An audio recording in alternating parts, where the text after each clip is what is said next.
Hello student.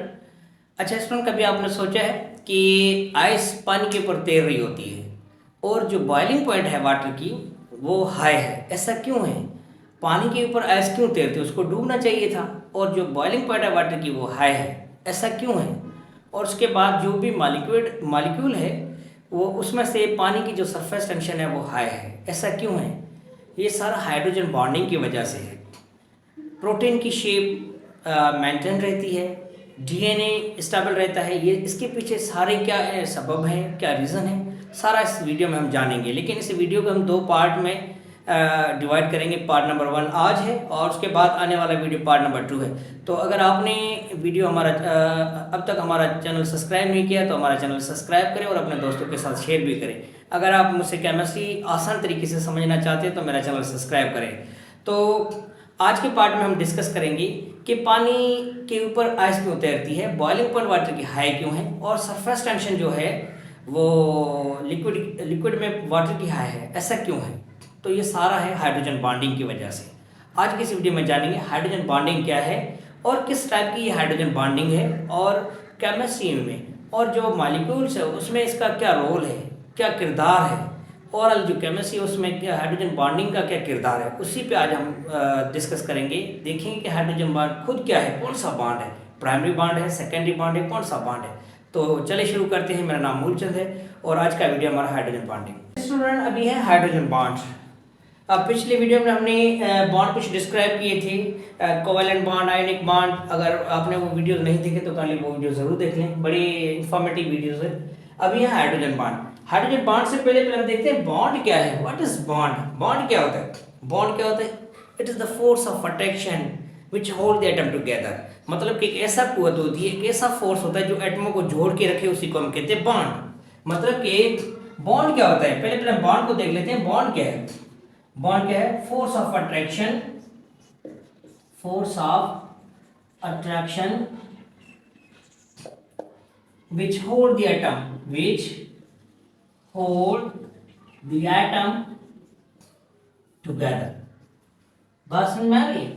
मतलब कि पहले देखते हैं कि बॉन्ड क्या है। बॉन्ड क्या है? एक फोर्स ऑफ अट्रैक्शन होती है, दो एटम के बीच में फोर्स ऑफ अट्रैक्शन होती है। ऐसी कुव्वत होती है जो एटमों को आपस में जोड़ कर रखे। ऐसी कुव्वत होती है जो एटमों को जोड़ कर रखे, उसी को कहते हैं बॉन्ड। अब बॉन्ड की किस्म है दो मेन टाइप्स हैं। बॉन्ड के टाइप्स देखते हैं तो मेन टाइप्स दो है। नंबर 1 है प्राइमरी बॉन्ड, नंबर 2 है सेकेंडरी बॉन्ड। अब प्राइमरी बॉन्ड में क्या आता है? प्राइमरी बॉन्ड में ये कोवेलेंट बॉन्ड नंबर 1, जिसमें इलेक्ट्रॉन क्या होता है? शेयर होता है। पिछली वीडियो में मैंने आपको पढ़ाया था कि कोवेलेंट बॉन्ड को किसने डिस्क्राइब किया था और कोवेलेंट बॉन्ड की शेयरिंग कैसे होती है, कोवेलेंट बॉन्ड की फॉर्मेशन कैसी होती है। तो अगर आपने वो वीडियो नहीं देखा तो वो जरूर देखें। तो नंबर 1 प्राइमरी जो बॉन्ड है वो है कोवेलेंट बॉन्ड। ये सारे के सारे क्या है? प्राइमरी बॉन्ड है। दो टाइप्स हैं बॉन्ड के, एक होते हैं प्राइमरी बॉन्ड, दूसरे होते हैं सेकेंडरी बॉन्ड। अब प्राइमरी बॉन्ड में नंबर 1 है कोवेलेंट बॉन्ड। कोवेलेंट बॉन्ड में इलेक्ट्रॉन क्या होता है? शेयर होता है। जो मैंने आपको बताया था कि जीएन लेविस ने 1916 में डिस्क्राइब किया था। अगर आपने वो वीडियो नहीं देखा तो ये भी वीडियो बड़ा इंफॉर्मेटिव वीडियो आपकी केमिकल बॉन्डिंग के हवाले से, तो आप जरूर देखें।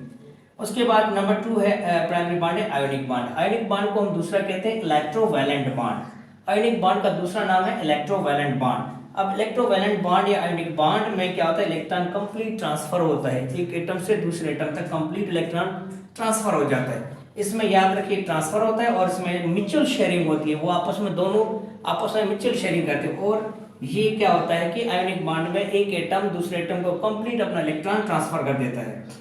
उसके बाद नंबर 3 है कोऑर्डिनेट कोवेलेंट बॉन्ड। अच्छा स्टूडेंट, कोऑर्डिनेट कोवेलेंट बॉन्ड, इनके नाम जरूर याद रखना कि इलेक्ट्रोवैलेंट बॉन्ड को आयोनिक बॉन्ड को कहते हैं और कोऑर्डिनेट कोवेलेंट बॉन्ड को क्या कहते हैं? Dative bond. ये काफ़ी बार आपके कॉम्पिटिटिव एग्जाम और आपकी जो एमडीकेट है या दूसरी जो भी एग्जाम्स हैं कंपटीशन के, उसमें पूछा गया है कि कोऑर्डिनेट कोवेलेंट बॉन्ड का दूसरा नाम क्या है? Coordinate covalent bond also known as, तो उसको हम कहते हैं डेटिव बॉन्ड। ये किसने डिस्क्राइब किया था? उसका भी आप उस वीडियो में देख सकते हैं कि ये एक सेक्रेट साइंटिस्ट थे, उन्होंने डिस्क्राइब किया था। अच्छा, इसमें फॉर्मेशन कैसे होती है? लोन पेयर, इसमें क्या था? लोन पेयर इलेक्ट्रॉन शेयर होते हैं। लोन पेयर इलेक्ट्रॉन शेयर होते हैं, वो कैसे शेयर होते हैं तो उस वीडियो में आप जरूर देख सकते हैं, ठीक है। और उसके बाद है सेकेंडरी बॉन्ड। सेकेंडरी बॉन्ड एक प्राइमरी बॉन्ड, दूसरा सेकेंडरी बॉन्ड। अब सेकेंडरी बॉन्ड में पहले हमारे पास है हाइड्रोजन बॉन्ड। और याद रखना कि सेकेंडरी जो बॉन्ड है ये उसमें हाइड्रोजन जो है मोस्ट स्ट्रांग बॉन्ड है। ये सारे जो बॉन्ड दिए गए हैं ना, dipole dipole interaction, London dispersion force जिसको वन डर वाल फोर्स कहते हैं, उन सबसे जो स्ट्रांग बॉन्ड है वो हाइड्रोजन बॉन्ड है। और प्राइमरी में सबसे जो स्ट्रांग बॉन्ड है वो आयनिक बॉन्ड है। ये भी इंपॉर्टेंट सवाल है कि प्राइमरी जो बॉन्ड है उसमें सब में से स्ट्रांग जो बॉन्ड है वो आयनिक बॉन्ड है, और सेकेंडरी बॉन्ड में सबसे स्ट्रांग बॉन्ड है वो हाइड्रोजन बॉन्ड है। तो पहला नंबर 1 है हाइड्रोजन बॉन्ड, जिसमें वाटर वाटर के बीच में एक वाटर मॉलिक्यूल दूसरे वाटर मॉलिक्यूल आपस में जुड़ते हैं, वो किसकी वजह से? हाइड्रोजन बॉन्डिंग की वजह से। दूसरा जो हमारा वो पार्ट होगा हाइड्रोजन बॉन्डिंग, उसी में हम इसको डिटेल से डिस्कस करेंगे, उसको प्रैक्टिकली देखेंगे, उसकी जो है हम बॉन्डिंग भी करवाएंगे कि जो एक ऑर्गेनिक होती है मॉलिक्यूल के बीच में और इनऑर्गेनिक जो होती है हाइड्रोजन बॉन्डिंग, तो कैसे होती है उसी को हम डिटेल से डिस्कस करने वाले हैं। क्योंकि ये वीडियो ज़्यादा लंबा हो जाएगा तो इसको हम थोड़ा ब्रीफली हम डिस्क्राइब कर लेते हैं। सेकेंडरी बॉन्ड में क्या होता है? पहला हाइड्रोजन बॉन्ड। हाइड्रोजन बॉन्ड का दूसरा नाम याद रखना, इसी को कहते हैं पैराटॉनिक ब्रिज। पैराटॉनिक ब्रिज याद रखना, ये बहुत इंपॉर्टेंट सवाल है। ये आपके एमडीकेट में पूछा गया है सवाल, और इस अभी भी पूछा जा सकता है। आपको नॉलेज के तौर पे आपको याद होना चाहिए कि हाइड्रोजन बॉन्ड को हम कहते हैं पैराटॉनिक ब्रिज। ठीक हो गया। ये देखिए वाटर वाटर के बीच में बनता है, वाटर मॉलिक्यूल आपस में जुड़े होते हैं ना, एक दूसरे से कनेक्ट होते हैं, वो हाइड्रोजन बॉन्डिंग की वजह से होते हैं। और नंबर 2 है, दूसरे भी बहुत है, हम उसको डिस्कस करेंगे। उसके बाद नंबर 2 है dipole dipole interaction. Dipole dipole interaction means क्या होता है? दो पोल होते हैं, नेगेटिव और पॉजिटिव। मींस के electronegative element, most electronegative element जो है वो पार्शियली इलेक्ट्रोनेगेटिव एलिमेंट से क्या करते हैं? ये पार्शियली पॉजिटिव, ये partially negative, partially positive, partially negative. तो ये क्या होता है कि डायपोल में टू पोल होते हैं जो आपस में बॉन्ड बनाते हैं, उसी को हम कहते हैं डायपोल डायपोल इंटरेक्शन। और इन सेकेंडरी बॉन्ड में सबसे जो स्ट्रांग बॉन्ड है वो हाइड्रोजन बॉन्ड है। और उसके बाद फिर London dispersion force. London dispersion force को हम कहते हैं वन डर वाल फोर्स। ये किसके बीच में? तो नोबल गैसेस के बीच में नोबल गैसेस कौन से हमारे? Helium, neon, argon, krypton, xenon etcetera.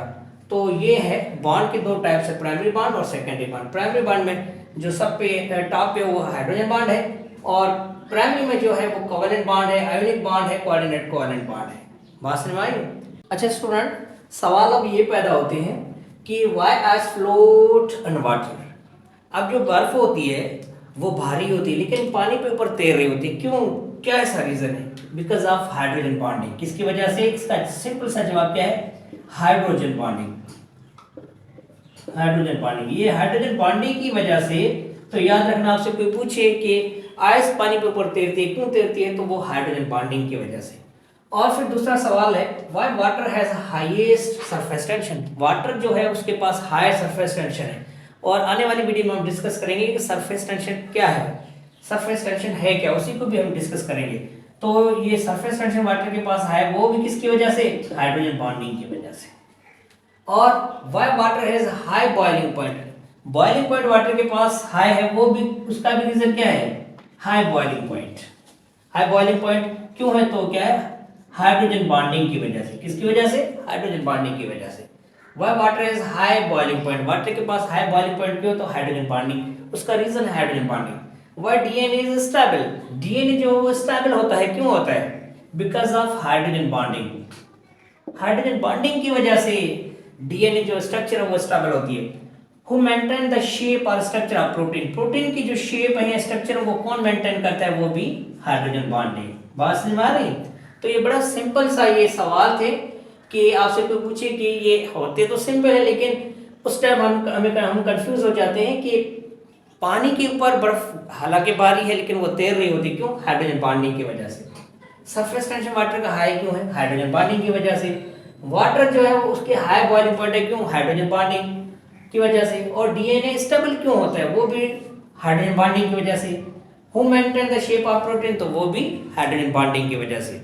अच्छा, हाइड्रोजन बॉन्डिंग अब बनता है किसके बीच में? किसके कौन से मॉलिक्यूल्स होते हैं उसके बीच में हाइड्रोजन बॉन्डिंग बनती है, उसी को देखते हैं।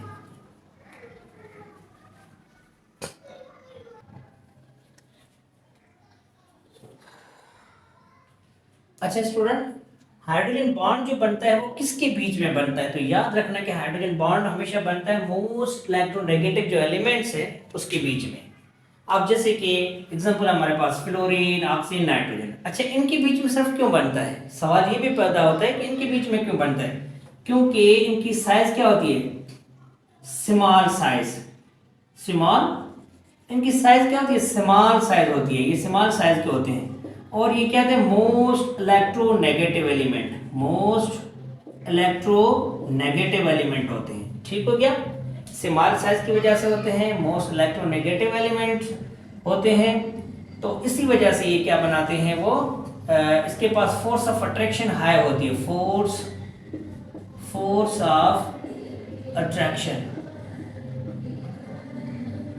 हाई होती है। तो याद रखो कि हाइड्रोजन बॉन्डिंग इनके बीच में क्यों बनती है, तो याद रखने के स्मॉल साइज है, मोस्ट इलेक्ट्रोनेगेटिव एलिमेंट है, और इसी वजह से फोर्स ऑफ अट्रैक्शन ज्यादा होती है, जिसकी वजह से हाइड्रोजन बॉन्डिंग से बनती है। तो क्या होता है कि इसके साथ जब हाइड्रोजन जुड़ता है, जैसे कि हाइड्रोजन, मैं इसे बना लेता हूं, आने वाली वीडियो में हम प्रैक्टिकली इसको डिस्कस करेंगे। हाइड्रोजन, फ्लोरीन, हाइड्रोजन, ऐसे एक देखिए हाइड्रोजन फ्लोराइड के बीच में, या हम वाटर बना लेते हैं, वाटर,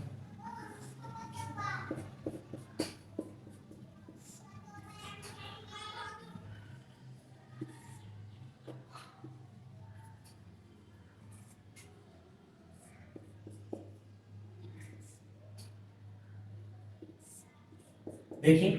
तो हाइड्रोजन जब इनके साथ बॉन्ड बनाता है तो वो बनता है हाइड्रोजन बॉन्डिंग, ये प्रोटॉनिक ब्रिज, हम प्रैक्टिकली इसको देखेंगे।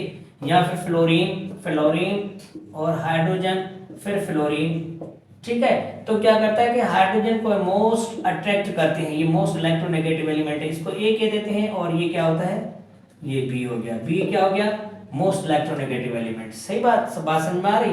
तो मोस्ट इलेक्ट्रोनेगेटिव एलिमेंट की साइज छोटी होने की वजह से, इलेक्ट्रोनेगेटिव हाई होने की वजह से हाइड्रोजन बॉन्डिंग करते हैं। और हाइड्रोजन बॉन्डिंग में आपको बता दूं कि हाइड्रोजन बॉन्डिंग की वजह से हमारी लाइफ जो एग्जिस्ट करती है, इसके बिना हमारी लाइफ पॉसिबल ही नहीं है।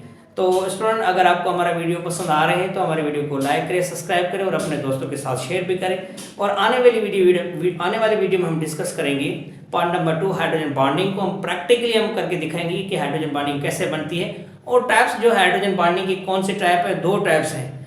उस वीडियो में हम डिस्कस करेंगे टाइप्स ऑफ हाइड्रोजन, एक हुआ इंट्रामॉलिक्यूलर हाइड्रोजन बॉन्डिंग, दूसरा है इंट्रामॉलिक्यूलर हाइड्रोजन बॉन्डिंग। उसी को हम डिस्कस करेंगे और प्रैक्टिकली उसी को हम देखेंगे। तो आने वाली वीडियो को आप ज़रूर देखें, पार्ट नंबर 2 को ज़रूर देखें, और आपको हाइड्रोजन बॉन्डिंग के वाले से पूरा कॉन्सेप्ट क्लियर हो जाएगा। शुक्रिया।